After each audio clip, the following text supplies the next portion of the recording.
All right, this is the Nateman coming at you live from sunny Madison, Wisconsin, and you're listening to The Sound on Wolf Out Radio. We've got a big fat stack of Fleetwood Mac to flip for the tip-top of the hour, but first it's time for our special segment for all the lovers out there. That's right, put your lips together for The Sound of Love, where we take questions from forlorn lovers and saucy suitors, so the censor better let a finger linger on that beep button, because things might just get a little sexy, or, as always, I might just violate the terms of any one of my many non-disclosure agreements. All right, you know what I'm talking about. Although, to be clear, legally, you do not know what I'm talking about. But you're not here to listen to the legalese leaving my lips. You're listening for the language of love, and I ain't talking about French, unless you're talking about kissing. All right.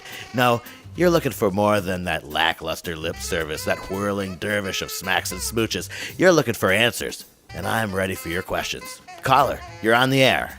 Hello? The Nateman? Yes, this is the Nateman, coming at you live from sunny Madison, Wisconsin.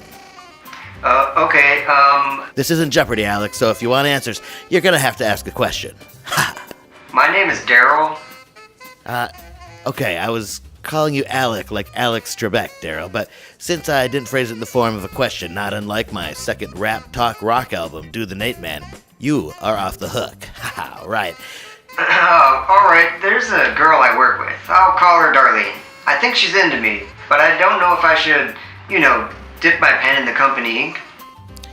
First of all, Alec, let me say that expression is offensive and very dated. Nobody even uses pens anymore, much less pens that you have to dip into something. Maybe that's why this Darlene isn't into you. And I'll call her Darlene? If you're just guessing this lady worker's name, then maybe you need to get to know her a little better. I remember when I was fresh out of community college, right after the graduation of my classmates, I took an internship at Disneyland in Anaheim. You'll notice I wasn't offered it, I took it. Because that's the kind of ballsy bravado that launched my mediocre rise to moderate success that I am now resting on my very comfortable laurels following. No, I took the job from some nerdy kid, but the job was to wear the goofy suit so nobody could tell. And it was a perfect fit. Not the job. I was very offensive and couldn't stop speaking. But the suit, it fit me like a glove. Especially the gloves, actually.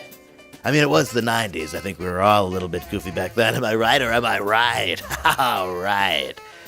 Anyways, I was living the life of Goofy when I met the most beautiful princess in all the land. I think her name was Jasmine. Her eyes were a deep chocolate. Not white chocolate, but the other kind. Would have been kind of creepy if they were white, huh? Some sort of zombie princess. Although, I guess the outside parts were white. Not the middle part, but the white part. I forget what that's called. Hey, maybe I shouldn't have huffed so many magic markers. Hell, maybe I should have huffed more. It is magic after all. Anyways, her eyes were a deep, both kinds of chocolate, very large, very plush, as was the rest of her suit. Our giant eyes met, and I could tell the eyes in her mouth also might have been looking at me. We dated for 3 to 6 hot Arabian nights, because remember, this is the 90s before those suits had AC systems. So, I mean, it was hot.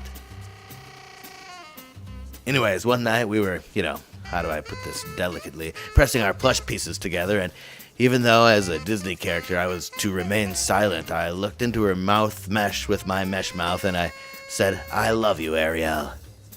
Like the mermaid.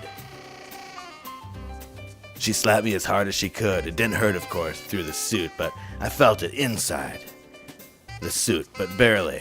She stormed out of the It's a Small World ride, and I never saw her again because I was fired that very afternoon for lining the inside of my mask with magic marker soaked rags. It's all about timing, isn't it? I still think of her every time I watch The Little Mermaid. Does that answer your question, Alec? No. All right, I'm glad I could help. Well, cuties and cupids, we gotta fly because unlike the inedible Bobby Dylan said in his song The Rolling Stones, time is not on our side.